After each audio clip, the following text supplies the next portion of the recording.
তুমি কোথায় যাচ্ছ? বসো। ছাড়ো, সালমা আসছে।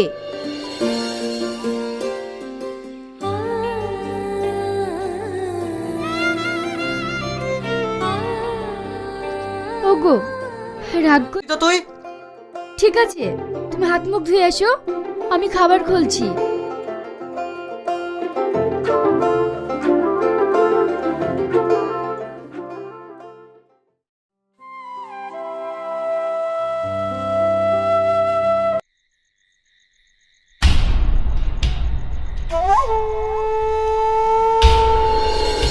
গুরু, ওই দেখো সেই মেয়েটা আসছে। কোন মেয়েটা?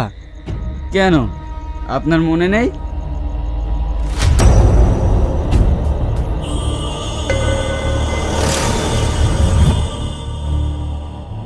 শ্রাবণী, শ্রাবণী। রিয়াজ দা। হ্যাঁ, চল। রিয়াজ দা, আজ যেতে পারবো না, আমার একটু অসুবিধা আছে। তোর অসুবিধা আছে, কিন্তু আমার যে আর সুবিধা। মায়ের শরীরটা ভীষণ খারাপ, তাই ডাক্তার বাড়ি যেতে হবে। যাবিনি মানে? শরীর খারাপ তোর মায়ের, তোর তো না। চল আমার সাথে।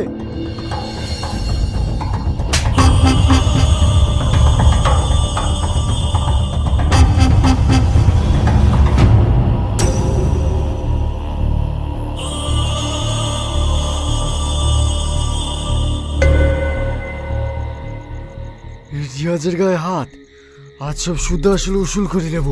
এই যা, গিয়ে ওকে ধর।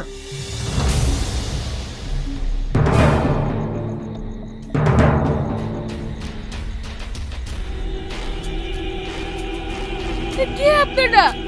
ছাড়ুন আমাকে, ছাড়ুন, ছাড়ুন আমাকে। আরে, এইভাবে টানতে টানতে কেউ আনে? ছাড় দেখি। রিয়াজ দা, ছাড়ুন আমায়, ছাড়ুন। আরে, নামটা যে মনে আছে দেখছি। আমার পাওনাটা শুধু আসলে নিয়ে নেব ভাবছি। রিয়াজ দা, ছেড়ে দাও আমায়, ছেড়ে দাও। শালা রাস্তাটা খারাপ, আবার রাতও হয়ে গেল, গাটা কেমন জানি ছপ ছপ করছে। ধুর, কাছে বাসি থাকতে আমি ভয় করছি।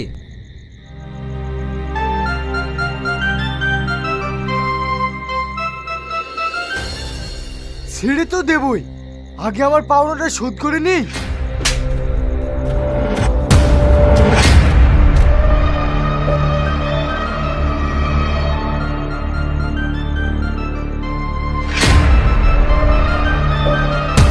দাদা, একটা বাঁশির শব্দ মনে হচ্ছে। হ্যাঁ, তাই তো, ব্যান্ড পার্টির দল আসছে। চ পালায়।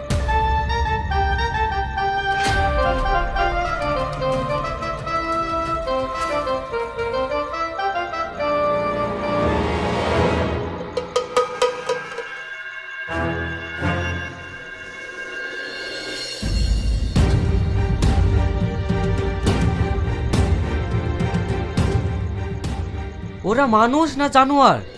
মেয়েটার কি অবস্থা করেছে দেখো দিনি। তোমার বাড়ি কোথায়? তোমাকে কিছু বলতে হবে না, চলো আমার বাড়ি নিয়ে যাই।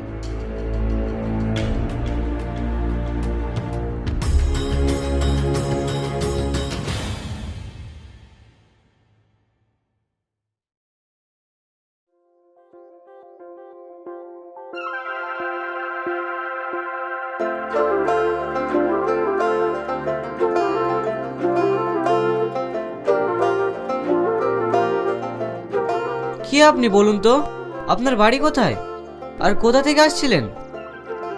আপনি আমার পরিচয় জানতে পারলে ঘেন্নাই মুখ ঘুরে নেবেন। কি এমন কাজ করেন আপনি? আমার নাম শ্রাবণী। আমি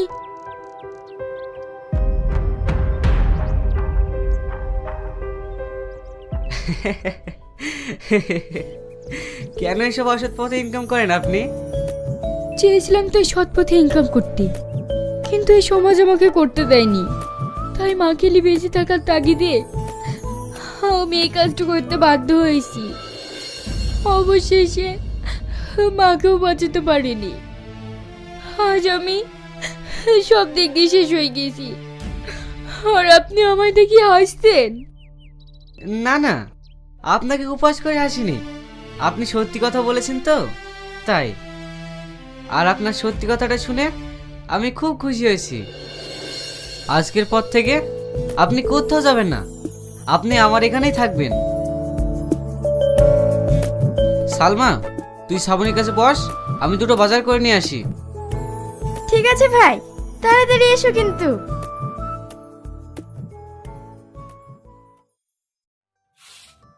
হয়তো কোনো দিন ভুলে যাবে তুমি, ভুলতে কি পারবো তোমার। বাহ, ভাবির গানের গলাটা তো খুব সুন্দর। কে তোর ভাবি? কেন, ভাই যদি তোমাকে বিয়ে করে তাহলে তুমি আমার ভাবি হবে না? আগে তোর ভাইকে বিয়েটা করতে বল, তারপরে ভাবি বলি ডাকিস। না, আমি এক্ষুনি রাখবো, তুমি আমার কিচ্ছু করতে পারবে না। আমি এক্ষুনি রাখবো, তুমি আমার কিচ্ছু করতে পারবে না। কি রে, তোরা কি নিয়ে ঝামেলা করছিস? ভাই, ভাবি দারুণ গান গাইতে পারে। হ্যাঁ, তুই ঠিকই বলেছিস, গানটাও ভালোই গায়, কিন্তু গেয়েই বা কি করবে বল? ও তোর গ্রামে থেকে বড় শিল্পী হতে পারবে না। তাতে আমার কোনো দুঃখ নেই। তুমি যদি সারা জীবন এভাবে আমার পাশে থাকো, তাহলে আমি তোমাকে শোনানোর জন্যই গাইবো। কি রে সালমা, কিছু খাবার টাবার করিস নে? হ্যাঁ হ্যাঁ ভাবি, তুমি হ্যালো বিয়াস, আসসালামু আলাইকুম। আজকে আমি খুব অসুস্থতার কারণে কাজে ডিউটি যাইতে পারিনি, তো যে কারণে আমি ডিউটি থেকে চলে আসছি। আসলে মূল কথা হচ্ছে কি জানেন, মানুষের সময় সুযোগের ব্যবহার সবাই করে। কিছু কিছু লোক আছে আপনার ক্ষণিকের জন্য প্রিয় হবে, কিছু কিছু লোক আছে আপনার ক্ষণিকের জন্য আত্মীয়তা দেখাবে, ভালোবাসা বাড়াবে, এবং দিন শেষে আপনাদের ঠিকই দূরে চলে যাবে, তাদের স্বার্থে একটু ব্যাঘাত ঘটে। ঠিক তেমনই আমি যেখানে কাজ করি, সো দ্যাট আমি মানে কালকে প্রচুর অসুস্থ ছিলাম, যার কারণে আমি ঠিকমতো ডিউটি করতে পারিনি।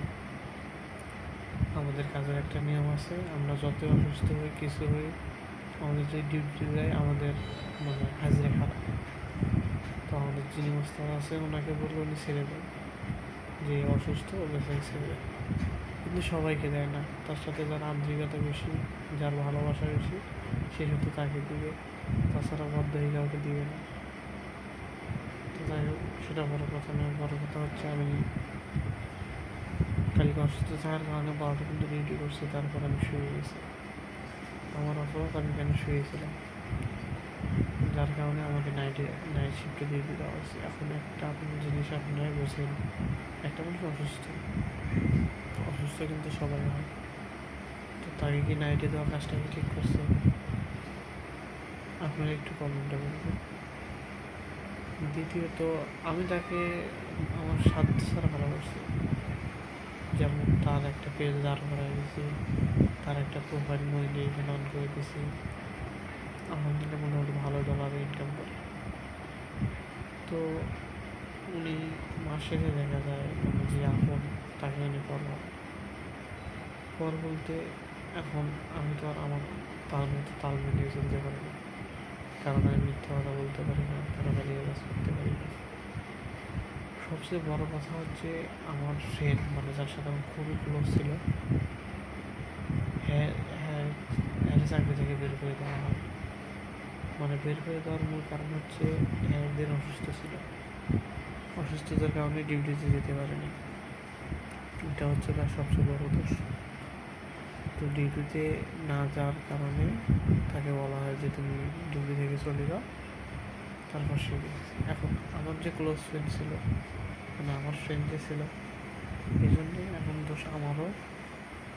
আমি কেন ওর সাথে মিশছি, কেন করছি, এই কারণে আমার সাথে এভাবে করা হয়।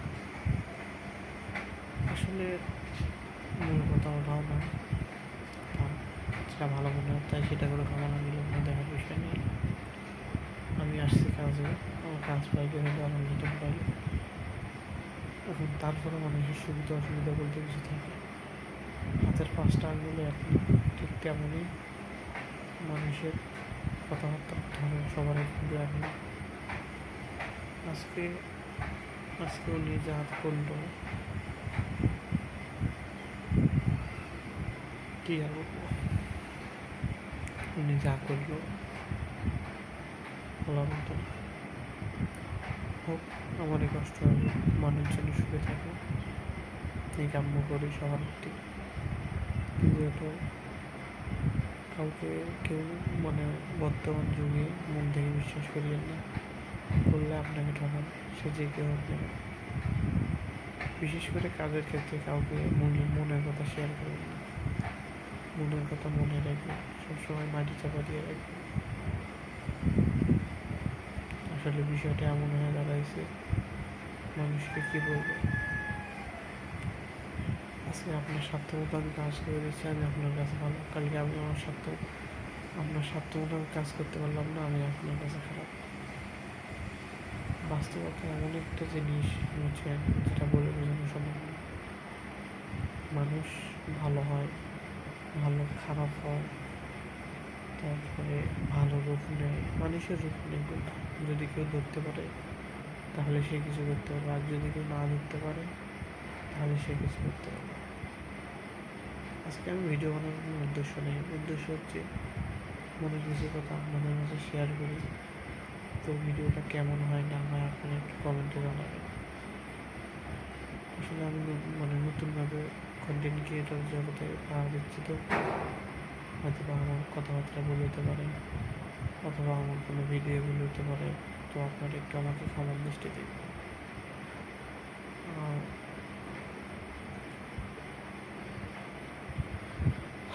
বাস্তবতার লাইনে সবাইকে একটু সবার চোখে চোখে দেখবেন। আপনি বর্তমানে পামার হবেন, একবার সয়াবিনের সঙ্গে মিশবেন, একবার জমে যাবেন, তাহলে আপনি চলতে পারবেন।